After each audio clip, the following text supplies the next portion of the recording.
Welcome to another episode of the Surf and Sales podcast, spin-off of the Surf and Sales Summit. We've been going strong since 2017.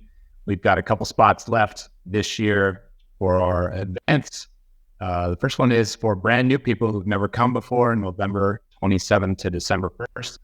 And of course, our inaugural alumni only week, Richard, where it's December 2nd to December 6th. And there's some people who come 3 and 4 times. Yeah, we think that they're going to come to the alumni week as well. I think some of them are. I'm surprised 1 or 2 of them haven't. But I think if we get them to Saturday Night Live, like 5-time later, for the 5-time hosting, they might show up. So maybe that's what we need. Like your 5th time that you come to Surf and Sales is free or something like this. I'd be down for that. I'm okay. We can offer that up. Yeah, I mean, I would like to go to Costa Rica for free, just in general. No. Sounds like a plan. We're here today with the author of Break Barriers and host of Mile 40, Bishoy Tadros. And we're going to get with him in just a few minutes. Richard's going to welcome him along with our sponsor, HubSpot. Yeah, super excited, Bishoy. This is actually cool. Recording this in June, we just released an episode on his podcast, which was also really cool because he interviewed both of us together. Which we, Scott and our egos like that, but it doesn't happen all the time. So it's very interesting when someone asks us a lot of questions. So it's a different approach. So definitely check out the Mile 40 podcast for a good friend, Bishoy. Also, thank you, HubSpot, for putting us on the HubSpot podcast network as well as the HubSpot YouTube network. Yep, our stuff's all in YouTube if you like to go and watch those things. The thing we want to talk about with HubSpot is really, because it's really eating the web, like it's literally eating everything it can absorb. And that, while sometimes scary, is also very helpful. And that's the cool thing about HubSpot, because they've got a lot of power tools to help you with Content Assist and ChatSpot. They've got everything that's running off the OpenAI GPT model. So like their content assistant, it can help you write things. So if you're like, Scott and I, we have to write content. Sometimes it's helpful. I don't know that I copy and paste what a tool would give me, but I certainly use it to help me get started. And that's super helpful. It also has a great chat spot, which is a conversational bot, and the CRM Wiz that can automate all your manual tasks. And Scott, one day when we get you off Excel and into somebody like HubSpot, it'll automate all those tasks you do in Excel, but that's a heavier lift. So, but we are supporting us in the sales community. Bishoy, great to see you again. We just chatted a while ago. The book, again, just so people know, is called Break Barriers, and it is the host of Mile 40. And by the way, is it Bishoy or Bishoy? Correct. Bishoy. Thank you, and I apologize. No, I always say it's like Bishop, but take away the P, put in a Y. Yeah. So tell us a little bit more about your background. Where is it, generally speaking, where do you come from as we have this conversation about sales, life, revenue? What is your background? Absolutely. So sales for me has always been a lifelong business. I don't look at sales as a career. I look at it as more of something that I knew that I had to do to get to where I wanted to go from just early on childhood. My background was I was born in Egypt. When I was diagnosed with leukemia, my parents immigrated for me to get treatment. And between the ages of 10 and 13, I was an immigrant child assimilating. Essentially, nothing during that period was working, whether it was physically, because of the fact that I was under so much treatment, emotionally, socially, trying to assimilate. Nothing was really just kind of fitting. And I learned early on that storytelling was going to be a huge part of how I got ahead. That, along with taking the lessons during that period and applying it to my life as it continued to go through the various stages of growth. And, while I'm sure we're going to dive into this, I didn't actually put pen to paper on any of that information until I was approaching my 30th birthday. I realized how it had formulated to get me where I wanted to go. And it finally got me to a point where I was comfortable enough sharing that guidebook, which then became Break Barriers. Well, Oh, you were waiting for me. You were waiting for me. Oh, okay. You're on mute, Scott. You're on mute. I know. I thought you were asking a question. Thanks for sharing the story. And for those who don't know, it's an incredible one. One of the things in my own journey that I found was that going through something like that did two things. It gave me a certain amount of strength to be able to fall back on, as well as an increased and heightened sense of urgency. Do you relate to those things, or how else has it impacted your life? Absolutely. There's no asset more precious than time. And that's something that I learned at a very young age. And the three tenors that I lean on are patience, perspective, and purpose. And I picked them up throughout that period as a young boy. Patience was the idea that you can't have the results you want. Just think about it. Being a young child battling cancer, wanting to go out to just play, to compete, to be like every other kid, and being told essentially, it's not going to be now. And having to understand that when you're only just able to handle so much internally. Perspective, the idea that you were given the cards you were dealt because you were built to handle them. That was the way that my parents kind of reinforced the hand that I was dealt, and basically instilled strength in me around the fact that, things might get tough around you, but you've been built to to tackle them. And then purpose, ultimately the idea of putting yourself in difficult situations, doing hard things. From a business perspective, it kind of got me to be that person who could speak up in a meeting without feeling, that perhaps my voice shouldn't be heard. And I was set from a very, very young age to understand that if you put yourself in those difficult situations, at the end of the day, you're going to see through those moments is going to outweigh any of the potential negative repercussions. And throughout Break Barriers, I talk about multiple moments of difficulty and trials that I just kind of faced head on, knowing that it was better to embrace the discomfort. What's one of those barriers that maybe you're dealing with right now that you're trying to break through? Because the interesting thing about breaking barriers or going through these struggles is we often think, oh, once I just get through this, like, now I can chill, smooth sailing. And inevitably, there's always some new thing that shows up. So yeah, the journey's never over, right? At the end of the day, you're constantly just unlocking new levels. And that's what I learned throughout this journey. And it was funny because Break Barriers, the book in that period of my life when it came out 4 years ago, was really just a new level. The story wasn't done once it got down on paper. Once it got down on paper, I realized that I had a new responsibility now, and that was to make sure that this message touched anyone that it needed to touch. Like, the objective was, this was written to help people channel mindset to overcome obstacles, whether they be personal, professional, or on the playing field. And right now, for me, in terms of barriers, if you will, it's around figuring out the right balance of growing this platform to reach those out there who are battling their own obstacles, while at the same time making sure that I'm continuing to grow and develop as a person, and seeing through my own personal fulfillment and some of the things that I want to accomplish in life. And so, I want to make sure that people out there really kind of take away, there is no end game. I'll be playing this game until I'm no longer here. And it's just going to be unleashing a new level. God, I think he just gave you your next life purpose, which is there is no end game. That is how but you operate that way. Like, you really do. Like, or you fear an end game, and therefore you just keep pushing like there is no end game, because you're never going to get to the fourth quarter. So yeah, mine might be more in the fear right camp. But that sums up you, as I know you, and I think it's good because I don't have that. I'm much more in I just get to halftime. I'm ready to rest. So what is that, Bishoy? Richard's got this, like, I just got to get to halftime.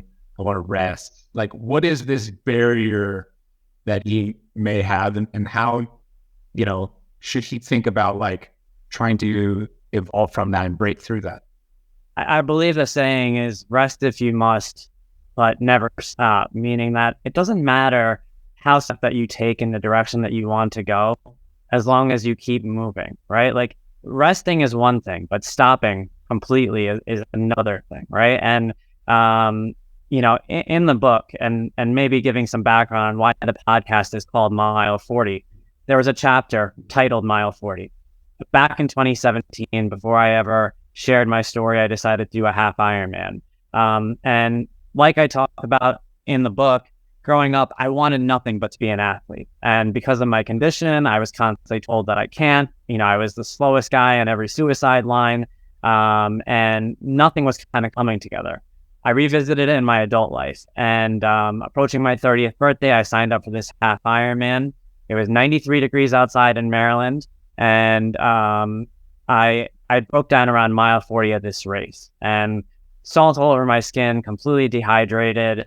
And I had, for the very first time, my moment where adult Bishoy summoned younger Bishoy. And I said to myself, if he did what he did back then and he got through that, you can figure out a way to navigate the last 30 miles of this race.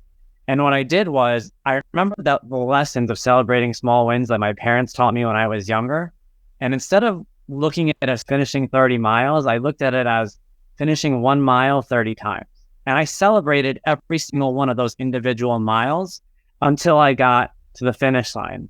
And it was kind of this moment of like, holy shit, like if I could do that, I could do just about anything. So mile 40, you can consider that moment where I rested for a second. And then I realized I just can't stop.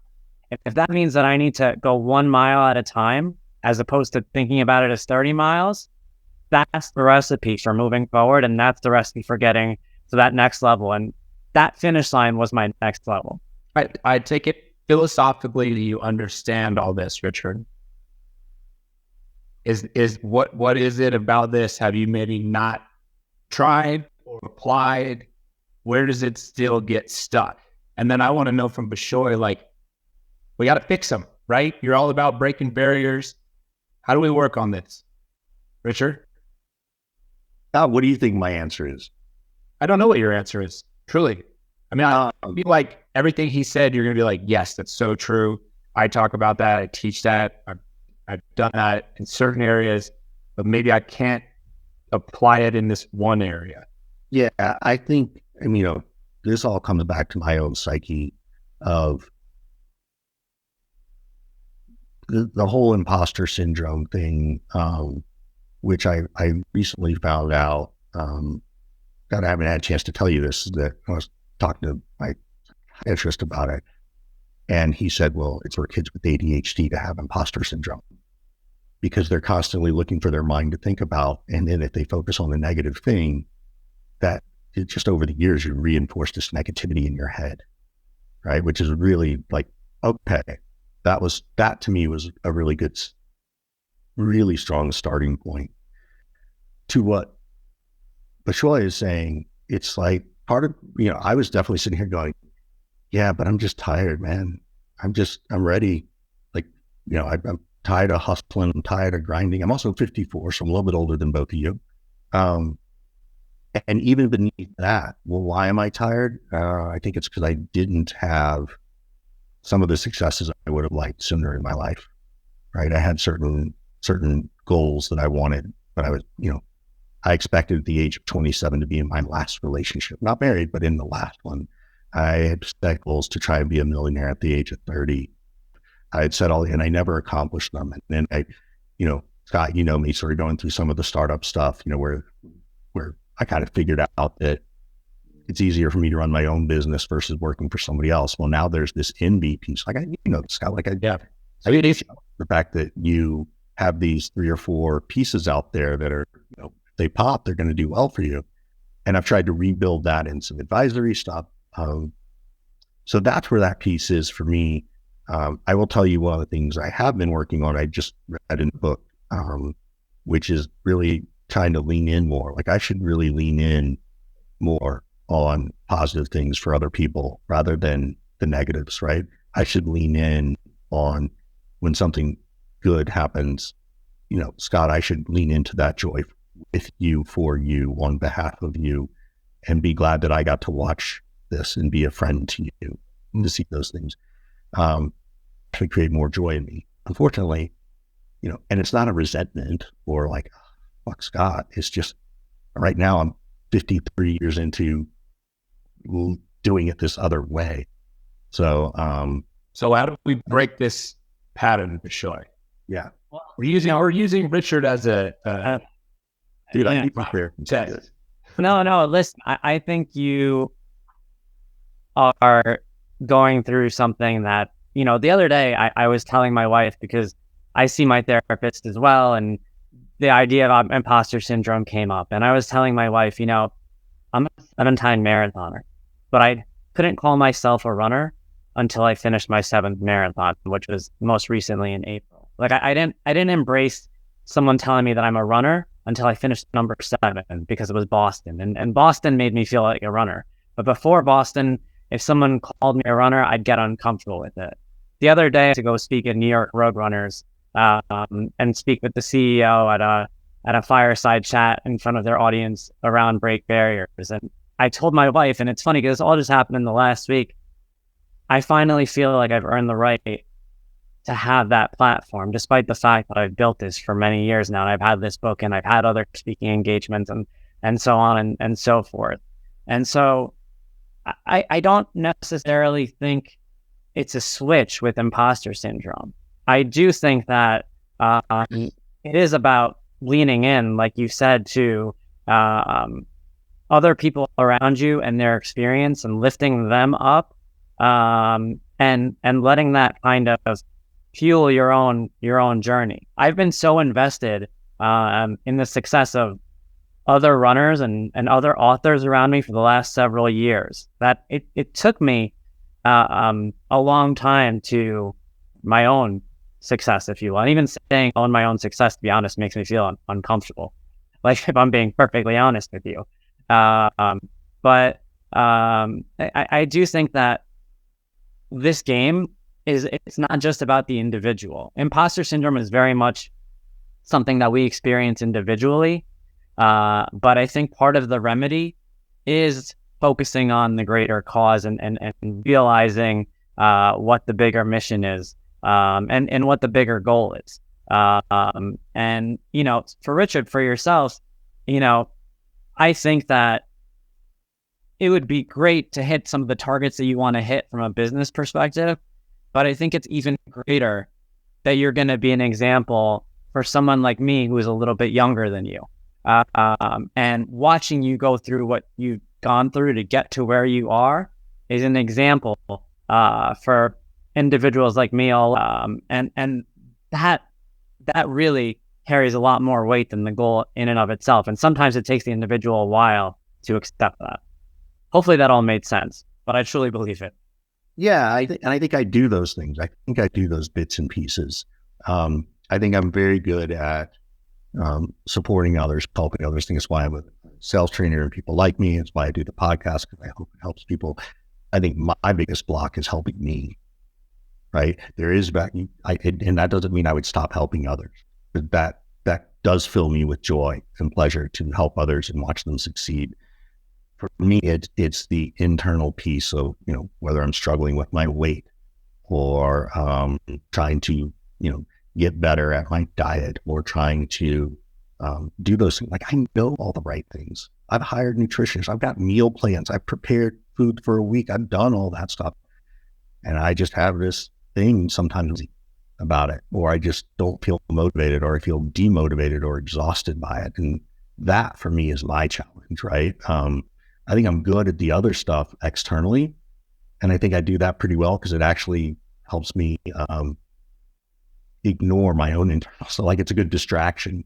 And so I need to figure out the internal stuff even more, which I've been doing for years, but that's my current state in the last 90 days.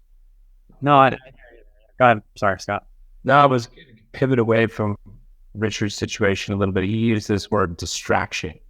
And one of the things that's gotten a lot of play lately is whether or not employees are distracting themselves by getting involved with too many different things, too many projects, too many platforms, this, that, and the other. One thing that we haven't talked about is that you're actually an account executive. in your day job, that you on a podcast, wrote a book, do all these things. How did you manage to continue to be effective in your regular job while also dabbling in other businesses and hobbies and all this kind of stuff? I appreciate you asking that. And so I'll give you some background. I've been at Salesforce now for 4 years. Prior to that, I was at JP Morgan for 7 years.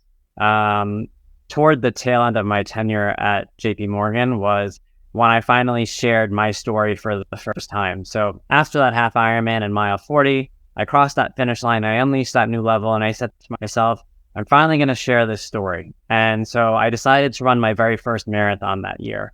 And in order to run the New York City Marathon, I had to raise money for charity to get my bid.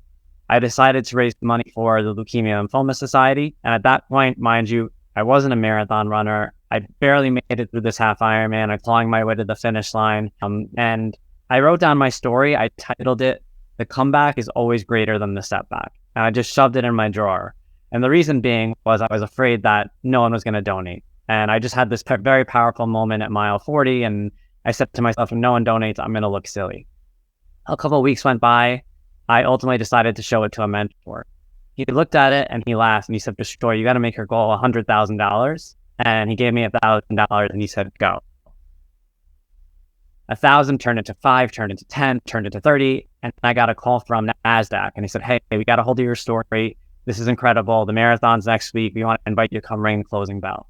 So all of a sudden I went from someone who never shared their story to 3 months later having $30,000 in funds raised and, getting this national TV attention. And the funny thing, and I was telling someone this story the other day, working in a bank, every TV has CNBC on, but everything is like regulated. You got to ask for permission to essentially breathe in a bank because there's just so much compliance. And I said to myself, look, this is completely personal. This has nothing to do with business. I'm not selling any investment advice, but I'm going to keep quiet about this. So I kind of left work at like 4:30, casually went to NASDAQ, rang the closing bell, came to work the next day. And they were like, were you going to tell us about that? And I was like, because I knew that I had to do it. I say all this because that year went on to raise over $50,000 and became the top fundraiser for the New York City Marathon for the Leukemia and Lymphoma Society.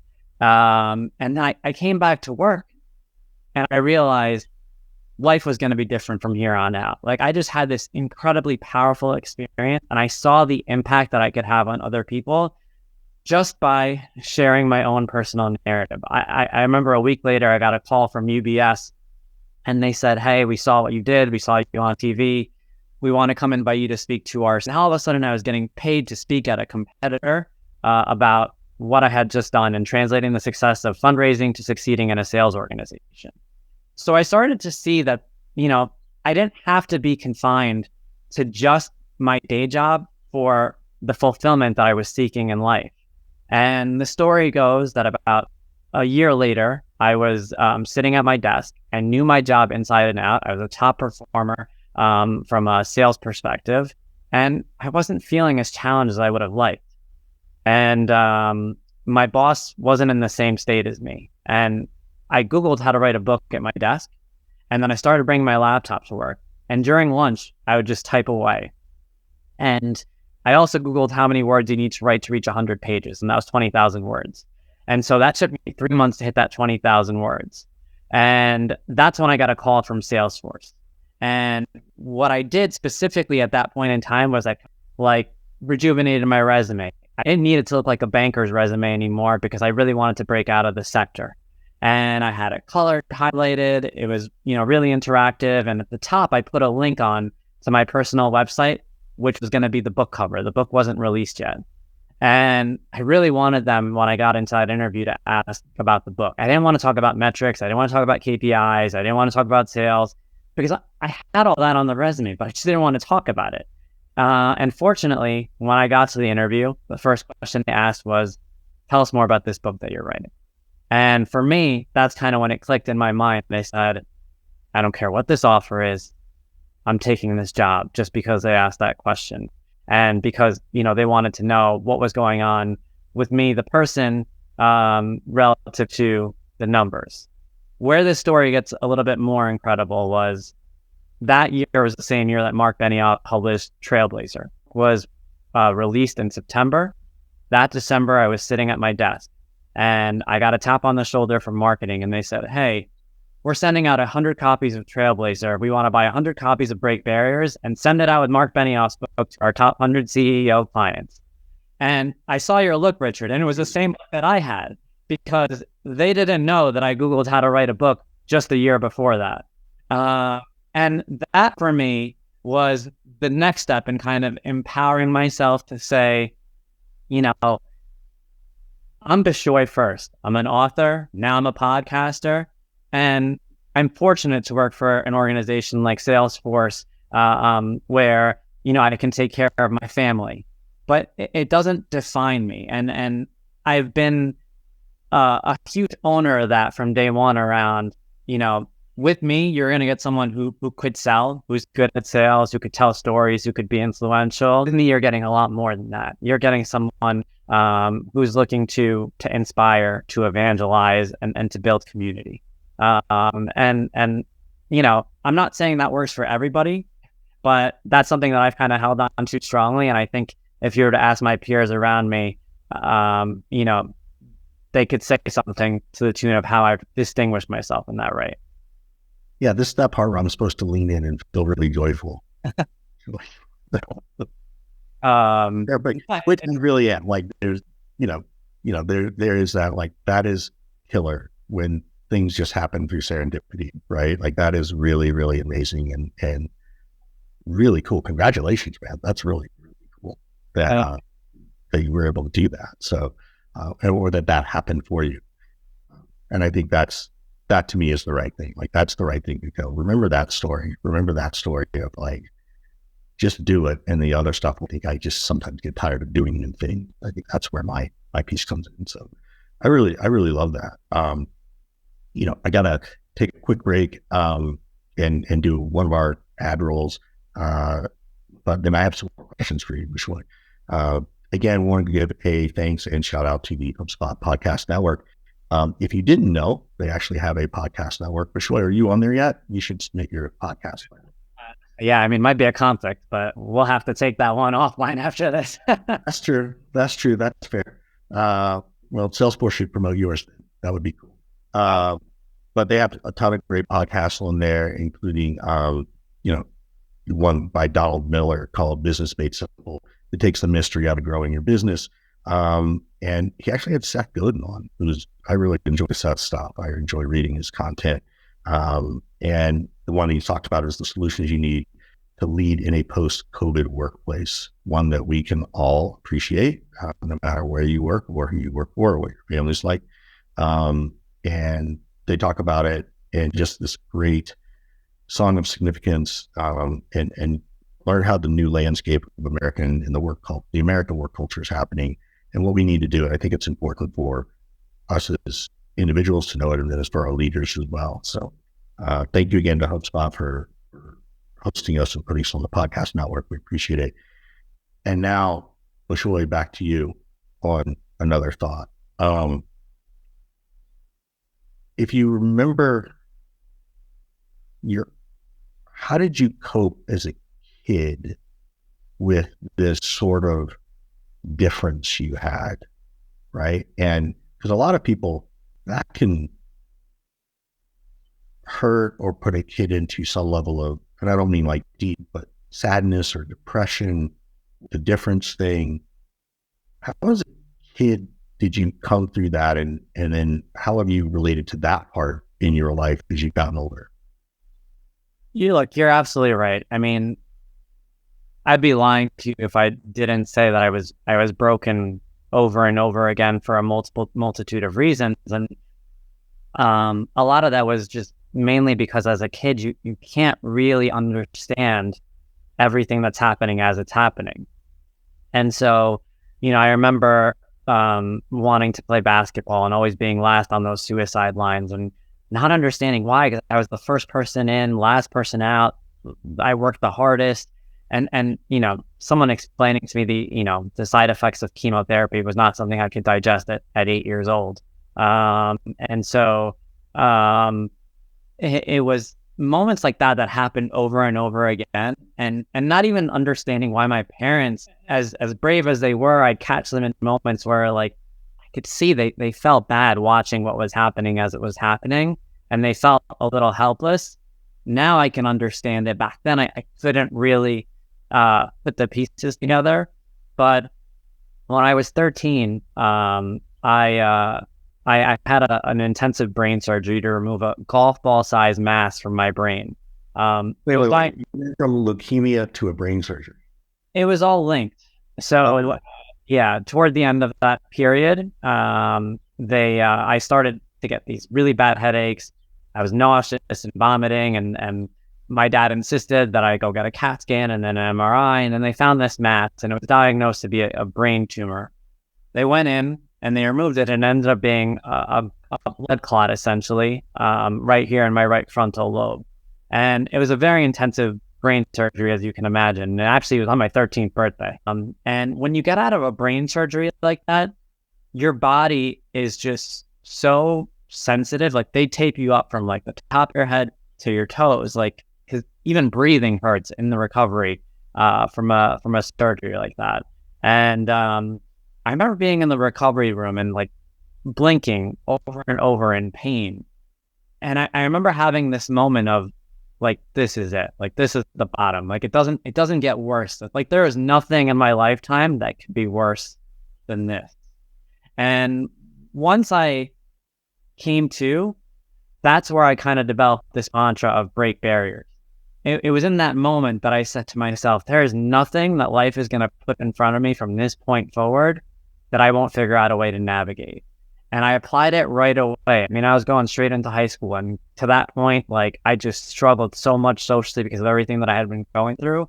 And I said to myself, I'm throwing myself. I am going to like make friends, get rejected over and over again. I talk about trying out for this football team because I went to this big high school on Long Island. It was like a Friday night light type of high school. And this team wasn't really a team that cut anybody. I got cut twice and tried out the third time. I knew that I had to put myself in positions to fail in order to realize and gain the capability to succeed. And that translated into my career. I graduated college in the heart of the financial crisis in 2009. All I wanted to do was work in an investment bank.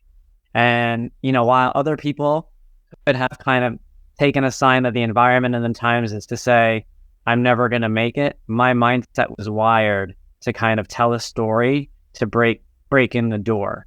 And in Break Barriers, I talk about how I navigated to a JP Morgan in the midst of the financial crisis. And it was in that moment, you know, in that recovery room, enough was enough. And that was the bottom moment. I think it's incredible in so many different ways, but just to be able to go back and draw upon that moment, that kind of rock bottom moment where you're like, nothing will ever be this hard again, and apply that moving forward. I think more people should try to do that. And I don't think you have to be going through anything as death-defying and severe as what you went through. But when you are able to pull on that type of experience and that type of memory, suddenly certain things don't seem all that important or all that stressful. It's like, I'm at risk of missing my quota. Right? Well, it's like, do you know what it is to be able to sit on my ass, make phone calls, and try to hit a quota? Yep. Right? And again, it doesn't have to be to the extreme, and God forbid, hopefully nobody is in that place. But I've talked about that a lot. It's like, I go back to some things I've been through. It's like, well, nothing will ever be harder than that. So, you know, it doesn't mean I'm happy all the time. It doesn't mean I don't feel stressed, but it does mean that there's something inside of me that I can go back to that gives me some sort of grounding effect and some sort of strength. Like, you know, I'm going to survive this and it's got to be okay. Absolutely. Yeah. That's finally totally. I am a lot of parallels between the two of you. You know, I think only to poke fun at Scott, because I like to. I I think he beats you. Yeah, I think he wins. I think he wins. That somebody comes on the show and can out of health, but I think he's got me beat. Yeah. So this is that part, Bishoy, where we turn around and say, what questions would you like to ask us before we wrap up and get out of here? What do you think come to mind? Absolutely. I just want to say, like, what you guys have built is so necessary for individuals like myself, growing up in the sales world across industries. The need to draw parallels and to really humanize the sales motion. And I'm grateful for that. You guys just came on my show, so I don't have a laundry list of questions, but I guess I would ask you guys around the fact that we're in such a chaotic climate right now in the sales world. I to me every day, kind of asking for advice about how to keep their head on straight. You talk about, hitting quota, and look, that perspective hasn't changed for me, whether it's a good economic environment or a bad economic environment. I know where my perspective lies. I know what I'm grateful for the opportunities that I have. And I always try to find opportunities in moments of chaos. That's always been my mantra. Right now, if you had to speak to someone out there who is just a couple years into their sales career and kind of looking around and seeing a lot of turnover, a lot of movement, not many people around them hitting metrics and goals, given the experience you all have, what is the advice that you would share? You want to Go ahead. Well, I think there's a couple of them, right? And I have these conversations fairly regularly. One of them is I need to do some level of an internal debrief, like what's going on internally. Like, what do you feel is happening, right? What do you feel is your success? And then oftentimes I'll say, well, tell me about when you were successful. What was that like? What's changed in those moments? Sometimes it's in their actual current role. It could be at a different time in their life. And I would say, well, what changed? When did that change? And that becomes a quick enlightenment moment for them to understand and start their path, right? To get them to buy in to the path. So that's the first thing I would do. And then the other one, I would ask them, well, what are you doing to improve yourself, right? What are you doing to lean in? Like I was saying earlier, I need to lean in harder into people's joys and see where I can learn from that, see what I can learn from that, or enjoy being joyful for someone else, be happy for somebody else. Like when, your kid, I remember the first time, Bodie was never a great swimmer, but the first time he won like a heat ribbon, I knew he was going to win it. I had a camera and I captured the look on his face, and he's like, because he'd never had that. And I actually have a picture of that. And that's pure joy. I can lean into that because it wasn't about me, it was about him. And, letting him have that picture so he can remember that what joy looks like. So trying to find moments like that for people. I also ask them, well, what have you been doing right? What are 3 things you've done right recently? So I sort of get into a little bit more on the psychology side of it, into the mindset. But that doesn't mean I wouldn't coach them on tacticals too. But I'll pause there just in the interest of time. So jump in. I think number one, you have to treat building and growing a network like a KPI.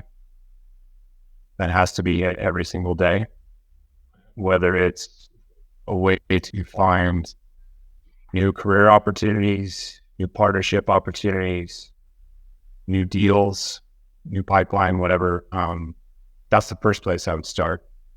I know people have been preaching this for quite a while in terms of brand building and building your network to kind of put yourself out there and all that kind of thing. But I actually think it's going to be the only way that we can get deals done pretty soon. So that's number one. Number 2 would be stop expecting things to return to the way that they were. That's not going to happen. People are not suddenly going to revert back to 10 years ago, 20 years ago when they ask for cold calls, or how often they respond to cold emails and things like that. So I think you need to recognize that the ground has shifted underneath you, and therefore you need to adapt and adjust your selling strategies and your go-to-market strategies. Not just the messaging, but the strategy altogether. And then I'd probably also recommend finding a group of people who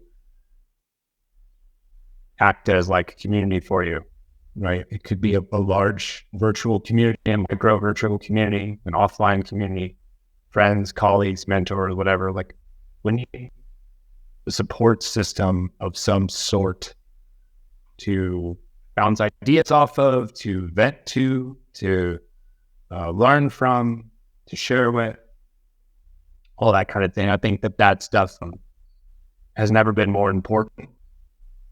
It's easy to get isolated when you're working from home or even in a hybrid kind of environment. So those would be the three things that I would tell people to focus on.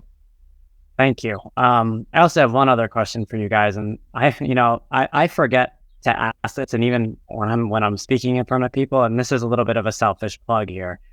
I have a second book coming out this year, and it's going to be called Audacious: Uncaging Your Authentic Self. And what I do in this book is I actually define the 5 elements of what it means to be audacious. Book hasn't been released yet. Information hasn't been made public yet. But what I like to ask people is, especially in a selling environment, you always hear about big, hairy, audacious goals. Can you guys give me your individual definitions of what it means to be audacious? Scott, you confirmed this. Sometimes I think I'm being audacious and I'm really being obnoxious.